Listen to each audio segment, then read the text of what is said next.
So graphing in vertex form, it looks like this right here. So you have y equals ax minus h squared plus k. Do not forget the squared. So a lot of times, this is what I notice on tests, is that you forget to put the squared, but that indicates that it's a quadratic. Also, this may look familiar to you because whenever we're talking about transformations, this is usually the form that we see it in. So whenever we graphed the absolute value equations, it looked identical to this, but instead of the parentheses and the squared, it had x minus h with absolute values.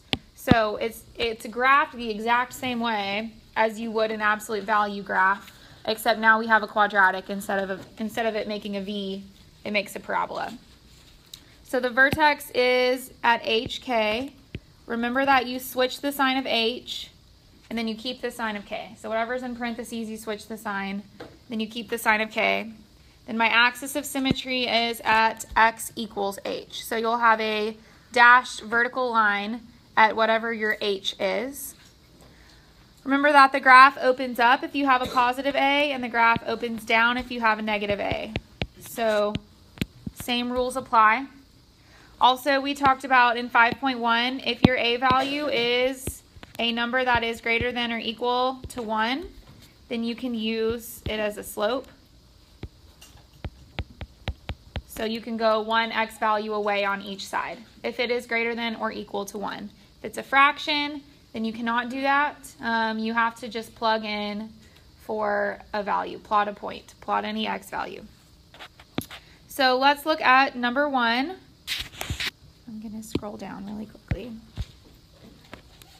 So number 1, we have y equals negative 1/4 x plus 2 squared plus 5. So what would my vertex be in this example? What would be the ordered pair? Negative 2, 5. Good. So I'm going to plot a point at negative 2. I'm going to go up 1, 2, 3, 4, 5. So my axis of symmetry is just the x value of my vertex. So x equals negative 2. I'm putting a dashed line. You don't have to, but it just shows you that that is where your axis of symmetry is. So you could fold it in half. Would it open up or down? Down because of the negative.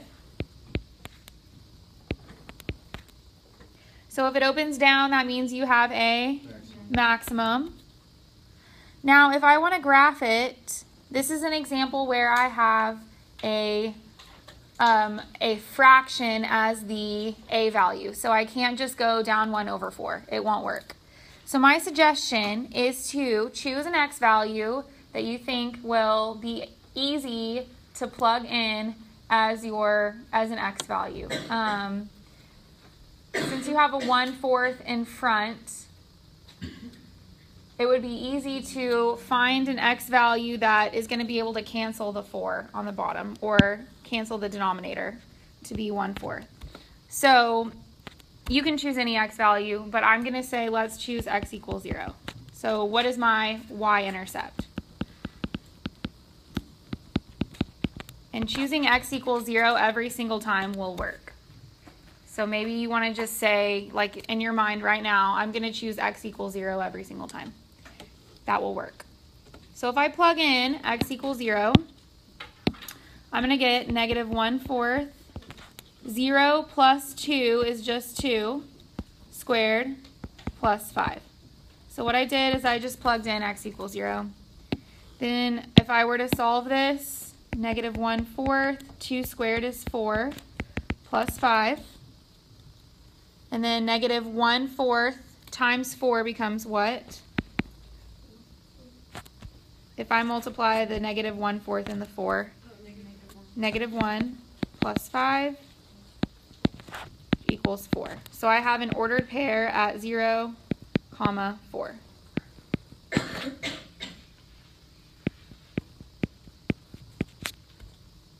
So now I have my second point. What can I do to make a third point? Reflect it over the axis of symmetry. So if I'm 2 away to the right, I'm going to go 2 away to the left. Remember, it's just a mirror image of the axis of symmetry. Then I'm going to connect the dots. So plugging in x equals 0 will work every time, but you can choose x equals any number. As long as you're plugging it in and getting a y value, it will work. So my domain, always negative infinity to positive infinity. My range, negative infinity, and it stops at my y value, which is my max, which would be 5, and then a bracket.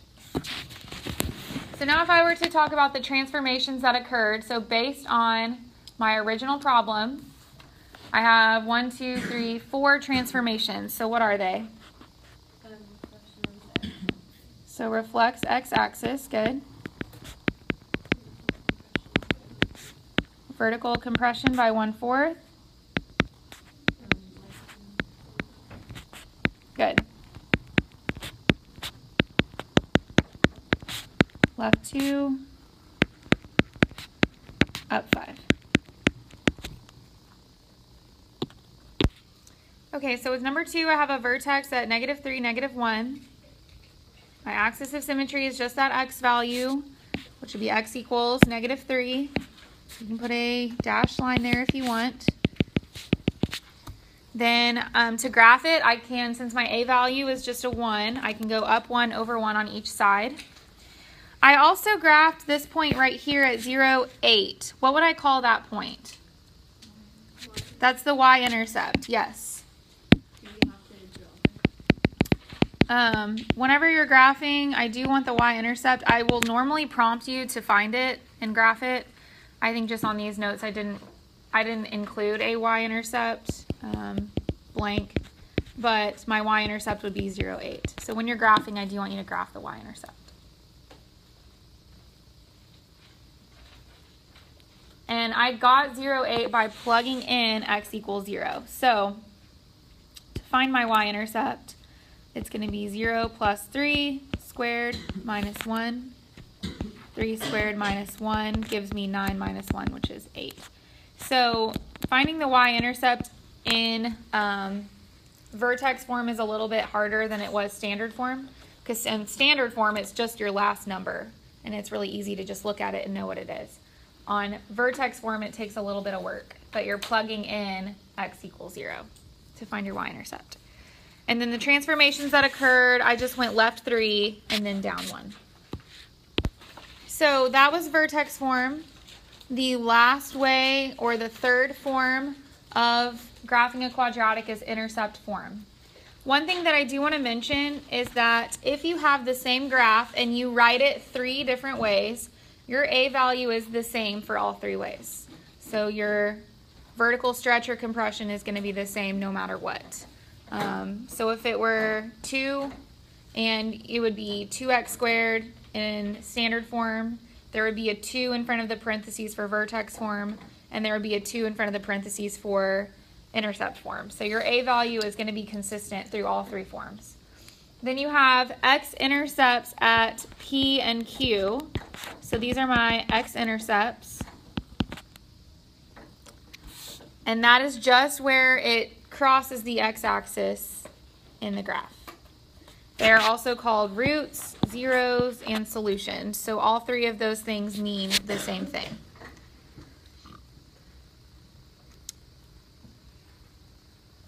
Your axis of symmetry is halfway between P and Q, which are your x-intercepts. So since we know that if you are, if you have your axis of symmetry, your parabola is a mirror image on the left and the right. That means if you find the average between your x-intercepts, that's the halfway point. So that's where your parabola is able to cut in half. So we're going to use this formula right here, P plus Q over 2. So if we look at number 3, and still the same rules apply if your a is positive or your a is negative. So if we look at number 3, these 2 things in parentheses, those are considered my x-intercepts. So I have 2 of them. I'm going to take the opposite sign. So I have an x-intercept at 3, 0, and I have an x-intercept at 7, 0. So I'm going to plot both of those points at 3 and 7. So I can either use the formula to find the halfway point, or what is the average between 3 and 7? What's the midpoint? 5. And so if you wanted to do it the long way, 3 plus 7 over 2, 10 over 2, 5. So my axis of symmetry is x equals 5. Or you can just count the midpoint and look at it that way. Either way will work. Think about what's the midpoint between my two x-intercepts. So I have my x value, but I need my y value. So in order to get my vertex, you have to plug in x equals 5 into the original problem. So I'm going to say 2, 5 minus 3, 5 minus 7. So I'm just plugging in x equals 5, and I get 2 times 2 times negative 2, which gives me what? Negative 8. So I have a vertex at 5, negative 8.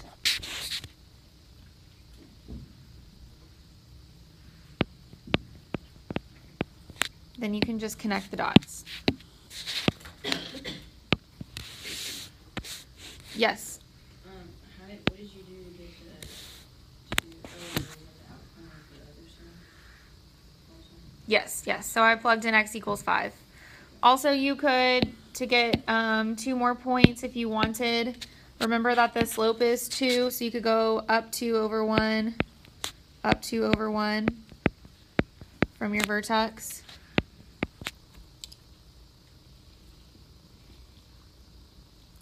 It opens up. So you have a minimum. My domain would be what? Negative infinity to positive infinity. And my range would be negative 8 to positive infinity. Those are the x-intercepts. So that's what they give me in the problem. And that's 3 and 7. Mm-hmm. Okay, here's something interesting. How could I, looking at this graph, I now have my vertex and I have my a value, and those are the only things you need to write it in vertex form. I just need this 2, and then I also need my vertex, which is 5, negative 8. How could I write this in vertex form? What would the equation look like in vertex form? Y equals what?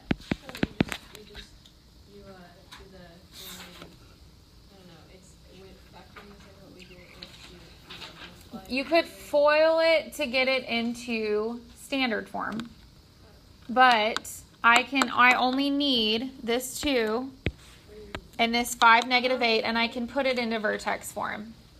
So I would say y equals 2 x minus 5 squared minus 8. Does that make sense? So all I need is my a value and then my h and my k. Now, if I wanted to take that, so I've got intercept form, now I have vertex form. If I wanted to get standard form, because I'm showing you how all 3 connect. If I wanted to get standard form, it's like Carson was saying, I could just FOIL. I could either take my vertex form or my intercept form, doesn't matter, and actually like FOIL it out or solve it out. And in my opinion, I think it's easier to do vertex or to do intercept form, but you could do it either way. It just is like one more step to do vertex form. So if I wanted to multiply this out, it would be 2x squared minus 7x minus 3x plus 21.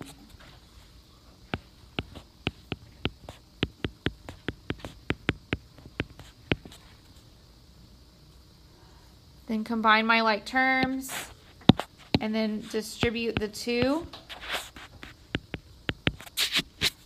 So my standard form would be y equals 2x squared minus 20x plus 42. So that would be standard form. This is vertex, and then this is intercept. So I guarantee you on homework and on the test, I will ask you to write some equation in all three ways.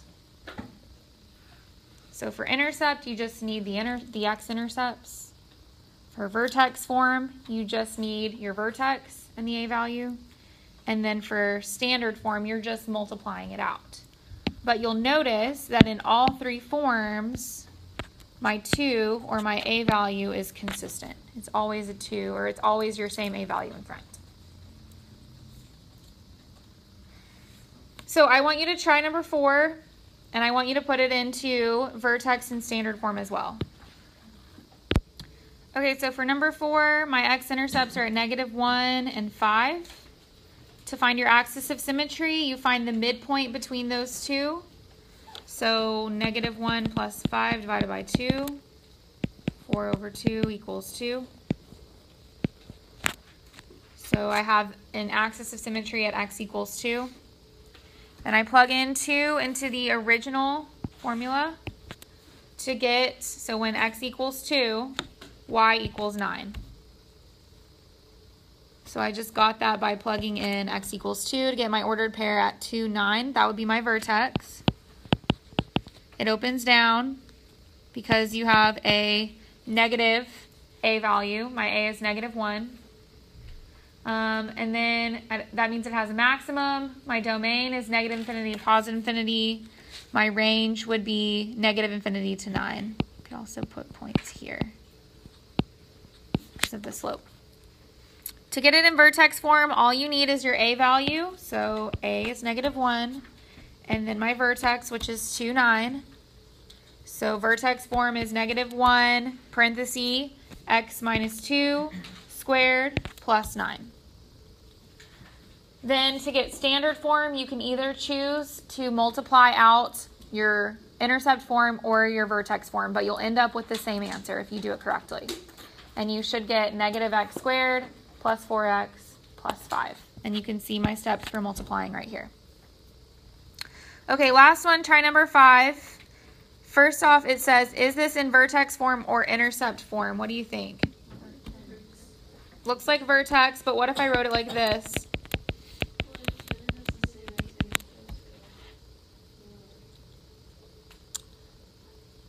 So what I did is I rewrote it to look like this. Does that look like intercept form?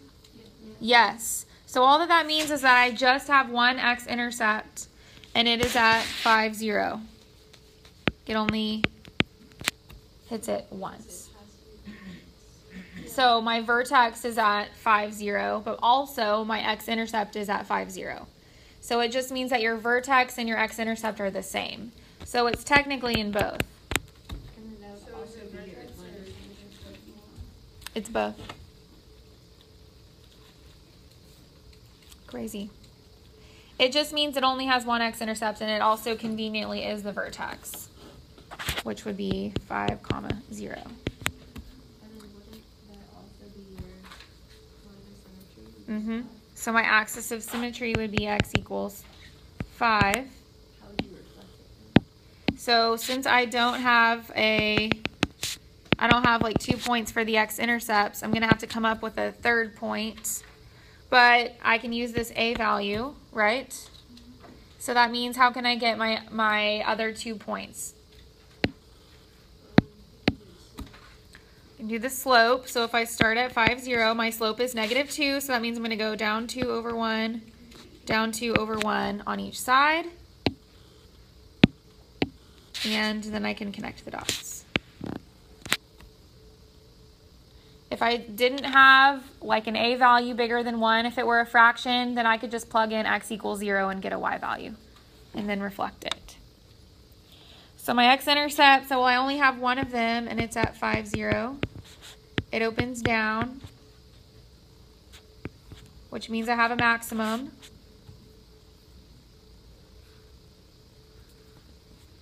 My domain is always -infinity, +infinity. My range would be -infinity to 0 bracket.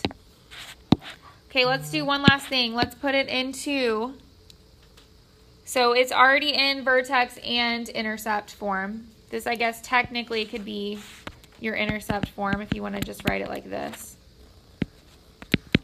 How could I get it into standard form? Yeah, I'm just gonna multiply it out. So -2, I'm gonna multiply the x minus 5 squared. Minus 5x minus 5x, so it'll be minus 10x plus 25.